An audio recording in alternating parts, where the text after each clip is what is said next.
નમસ્કાર મિત્રો, સ્વાગત છે તમારું અમારી ચેનલ ગુજ્જુ હેલ્થી હેબિટ્સમાં। મિત્રો, ખાસ વિડીયોમાં જેમ માણસની ઉંમર ધીમે ધીમે વધતી જાય તેમ અવારનવાર એ જોવામાં આવે છે કે શરીરના કોઈને કોઈ ભાગમાં કોઈને કોઈ તકલીફ સતત બનેલી રહે। ક્યાંક કોઈ વ્યક્તિના ઘૂંટણમાં તીવ્ર ખેંચાણ જેવો દુખાવો અનુભવવા લાગે છે, તો ક્યારેક કોઈના હાથની કાંડામાં અચાનક સોય ચૂપતી હોય તેવી પીડા શરૂ થઈ જાય છે। ઘણીવાર ગરદનમાં ભારેપણું અને અકળન અનુભવાય છે અને ક્યારેક કમરને થોડેક નમાવતા જ એવું લાગે છે કે જાણે પૂરો દબાવ એ જ જગ્યાએ રોકાઈ ગયો હોય। ઘણા બધા લોકોના ઘૂંટણ એવા અનુભવવા લાગે છે જાણે તે યોગ્ય રીતે વળી જ ન શકતા હોય, જાણે સાંધાની અંદર રહેલું કુદરતી ચિકાસ એટલે કે ગ્રીસ પૂરી રીતે સમાપ્ત થઈ ગયું હોય। આવી સ્થિતિમાં મોટાભાગના લોકો મન જ મનમાં પરેશાન રહેવા લાગે છે અને વારંવાર એ જ વિચારે કે આખરે તેમના શરીરમાં આ ફેરફાર કેવી રીતે આવી રહ્યો છે અને તેનું વાસ્તવિક કારણ શું હોઈ શકે। આ પરેશાની ધીમે ધીમે વધતી જાય અને વ્યક્તિને પોતાના રોજિંદા સામાન્ય કામ કરવામાં પણ મુશ્કેલી અનુભવવા લાગે। આજે હું આપ સૌ માટે કેટલાક એવા ખૂબ જ સરળ અને ઘરગથ્થુ ઉપાય લઈને આવી છું, જેને જો તમે તમારી રોજની ડાયટમાં સામેલ કરી લ્યો છો તો શરીરને અંદરથી મજબૂતી મળવા લાગે છે અને ઘણા બધા લોકોને ઝડપથી રાહતનો અનુભવ થવા લાગે। આ ઉપાયોમાં કોઈ પણ પ્રકારની મોંઘી દવા કે બહારથી લાવવામાં આવતી નથી, ખાસ વસ્તુ સામેલ નથી હોતી, પરંતુ એ જ સામાન હોય જે સરળતાથી ઘરમાં કે આસપાસના બજારમાં મળી જાય છે। આનું સાચી રીતે અને નિયમિત સેવન કરવાથી શરીરને ભીતરથી તાકાત મળવા લાગે અને નબળા થઈ ગયેલા હાડકાને ફરીથી સહારો મળવા લાગે છે। હવે આવો ધીમે ધીમે સમજીએ કે સૌથી પહેલા કઈ વસ્તુનું રોજ સેવન કરવું જોઈએ, તેને કેટલી માત્રામાં લેવું યોગ્ય માનવામાં આવે છે। સૌથી પહેલી વસ્તુ કે જેને રોજ લેવામાં આવે તેની માત્ર 1 ચમચી રાખવામાં આવે છે। આનું તમારે નિયમિત સેવન કરવાથી શરીરમાં ધીમે ધીમે ઘટતું કેલ્શિયમનું લેવલ ફરીથી વધવા લાગે। ઘણીવાર મિત્રો, શરીરમાં કેલ્શિયમની કમી જ આપણા હાડકાને નબળા બનાવી દે છે અને આ જ કારણે સાંધાનો દુખાવો એટલે કે જોઈન્ટ પેઇનની પરેશાની વધવા લાગે છે। આ જ કારણથી સૌથી પહેલા તલ એટલે કે સેસમ સીડ ખાવાની સલાહ આપવામાં આવે છે।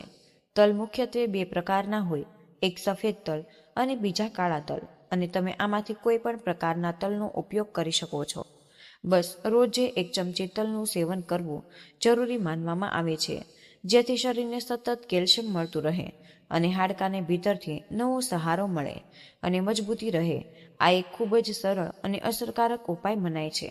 મિત્રો, આ પછી જે આગળની વસ્તુનું સેવન કરવામાં આવે તે છે લોટ સીડ્સ, જેને સામાન્ય ભાષામાં મખાના કહેવાય છે। ઘણા લોકો તેને ફૂલ મખાના નામથી પણ ઓળખે અને આ જ નામે ઓળખે છે।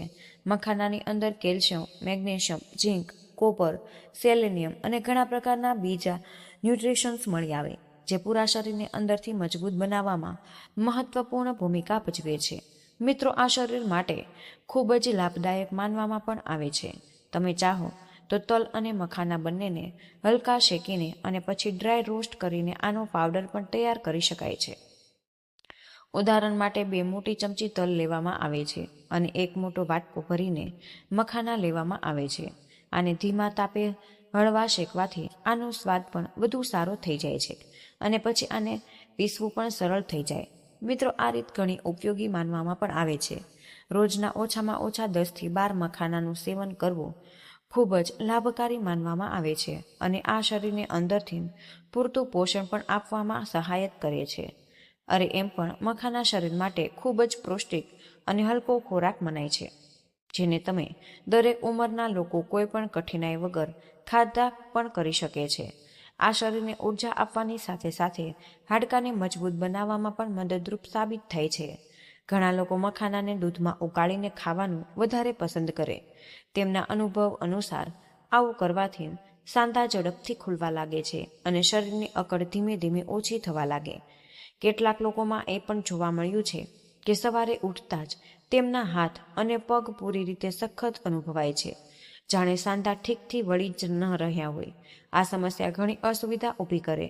ઘણીવાર કેટલાક લોકોના હાથ આ રીતે જામ થઈ જાય છે કે તેમને વાળવામાં પણ મુશ્કેલી થવા લાગે અને સામાન્ય કામ કરવું પણ મુશ્કેલ બની જાય છે। આવા કેસોમાં તલ અને મખાનાને સારી રીતે શેકીને પછી ઠંડા કરી અને ત્યાર પછી પીસીને પાવડર બનાવી લેવો ઘણા લાભકારી મનાય છે. મિત્રો, આવું પાવડર નિયમિત સેવન કરવાથી શરીરને ભીતરથી મજબૂતી મળવા લાગે છે અને ધીમે ધીમે દુખાવામાં પણ રાહતનો અનુભવ થવા લાગે. ઘણીવાર વર્ષો જૂનો હાડકાનો દુખાવો પણ ધીમે ધીમે ઓછો થતો દેખાય છે, જાણે તે પરેશાની પહેલાં ક્યારેય હતી જ નહીં. અને આ જ તે પાવડર છે જેને ઘણા લોકો પોતાના ઘરમાં બનાવીને સુરક્ષિત રાખે છે અને રોજે આનો ઉપયોગ પણ કરે. આ એક ખૂબ જ સરળ અને અસરકારક ઘરગથ્થુ ઉપાય મનાય છે. જે લોકો આ પ્રકારના નાના ઘરગથ્થુ ઉપાયોને પોતાની દિનચર્યાનો હિસ્સો બનાવી લે છે, તેમને લાંબા સમયમાં ખૂબ સારા પરિણામો જોવા મળે અને ઘરમાં સરળતાથી મળતી વસ્તુઓની સહાયથી જ શરીરની અંદર કેલ્શિયમની કમીને ઘણી હદ સુધી પૂરી કરી શકાય. આ પૂરી રીતે કુદરતી મનાય છે અને શરીરને અંદરથી મજબૂત બનાવવામાં સહાયત કરે છે. આ પાવડરને લેવાની રીત ઘણી સરળ હોય છે અને આને કોઈ પણ પરેશાની વગર પોતાની રોજની ડાયટમાં સામેલ પણ કરી શકાય. એક મોટી ચમચી કે જરૂરિયાત મુજબ 2 મોટી ચમચી સુધી આ પાવડર લઈ શકાય છે. મોટા લોકો પણ આનું સેવન કરી શકે અને બાળકો માટે પણ આને ઘણો લાભકારી માનવામાં આવે છે. બજારમાં મળતા રેડીમેડ પાવડરની જગ્યાએ તલ અને મખાનાને તૈયાર કરેલો આ પાવડર વધુ સુરક્ષિત અને વધારે લાભદાયક માનવામાં આવે છે. જ્યારે આની ઉપર ગરમ દૂધ નાખીને આનું સેવન કરવામાં આવે ત્યારે આનો પ્રભાવ વધુ ઝડપથી દેખાવા લાગે છે અને આ શરીરને ભીતરથી ભરપૂર પોષણ અને મજબૂતી પ્રદાન કરવામાં મદદ કરે. ઘણા લોકોના ઘૂંટણમાં એટલી વધારે પરેશાની થવા લાગે કે તેમને સીડીઓ ચડવા અને ઉતરવામાં પણ કઠિનાઈ અનુભવાય. તેમના ઘૂંટણ નીકળતી વખતે સાંધા સ્ટીફ થઈ જાય અને ચાલવા દરમિયાન પણ તેમને ડર અનુભવાય છે. જો સમય રહેતા આ સમસ્યા પર ધ્યાન ન આપવામાં આવે તો આ ધીમે ધીમે વધુ વધી શકે. આવા કેસોમાં પણ આ પાવડરે ઘણો સારો પ્રભાવ દેખાડ્યો છે અને ઘણા બધા લોકોને આનાથી રાહતનો અનુભવ થયો.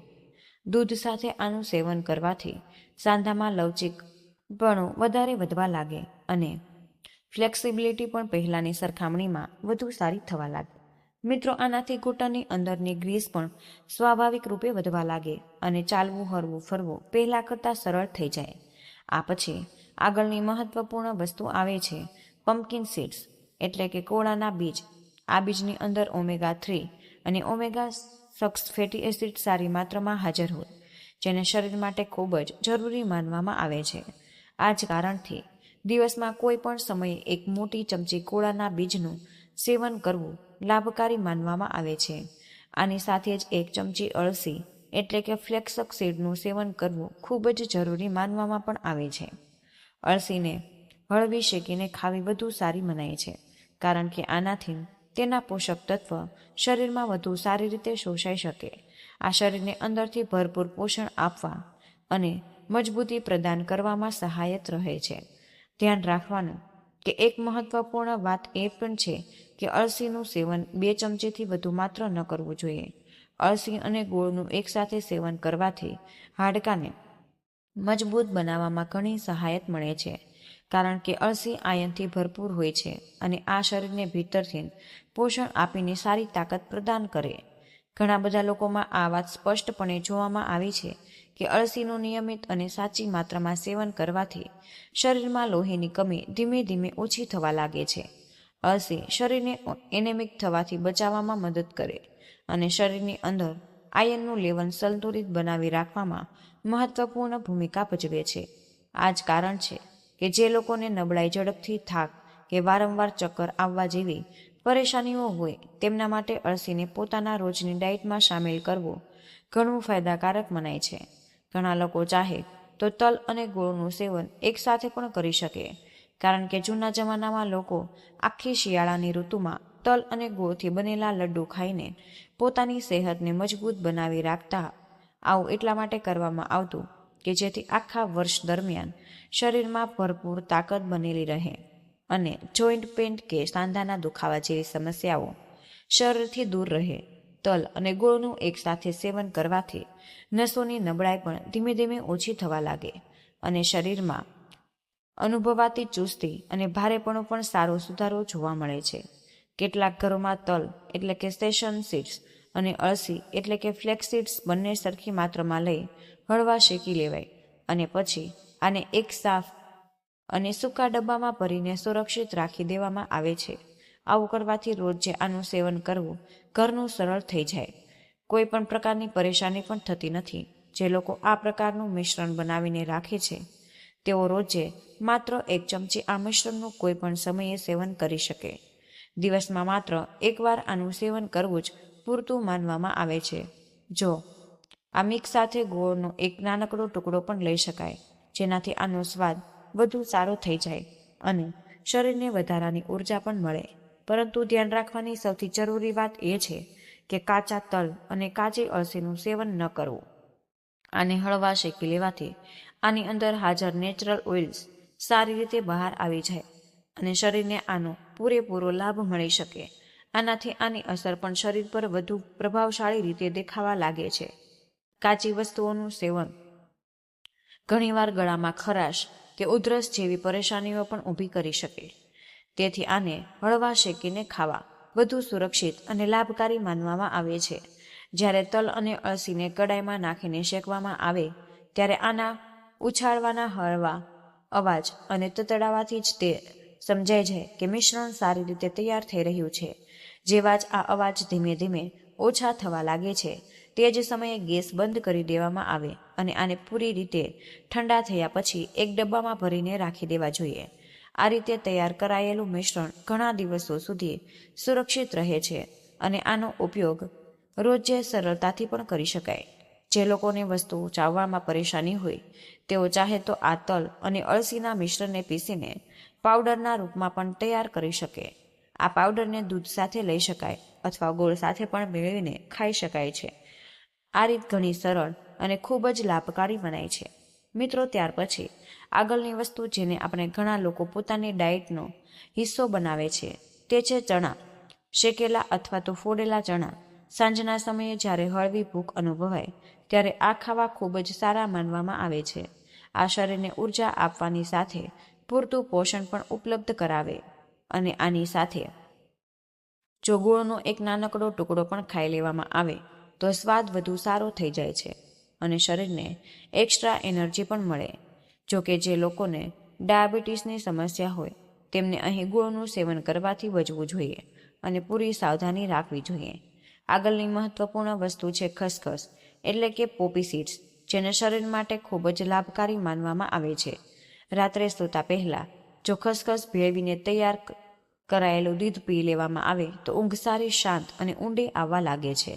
આનાથી મગજને પણ આરામ મળે છે અને પૂરા શરીરને સંતોષ અને શાંતિનો અનુભવ થાય છે.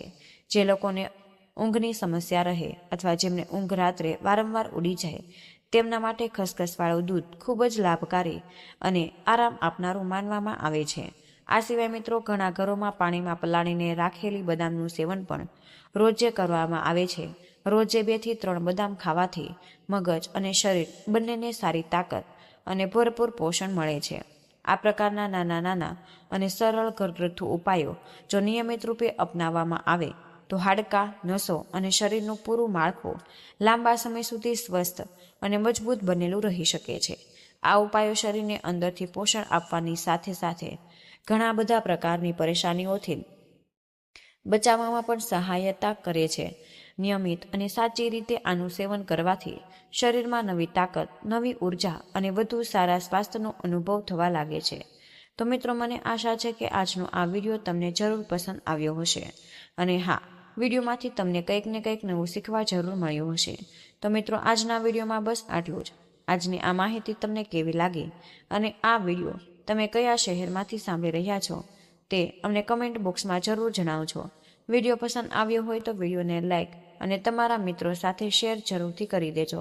ચેનલ પર નવા હોય તો ચેનલને સબસ્ક્રાઇબ કરવાનું ભૂલશો નહીં. વિડીયોને અંત સુધી જોવા બદલ આપનો ખૂબ ખૂબ જ આભાર.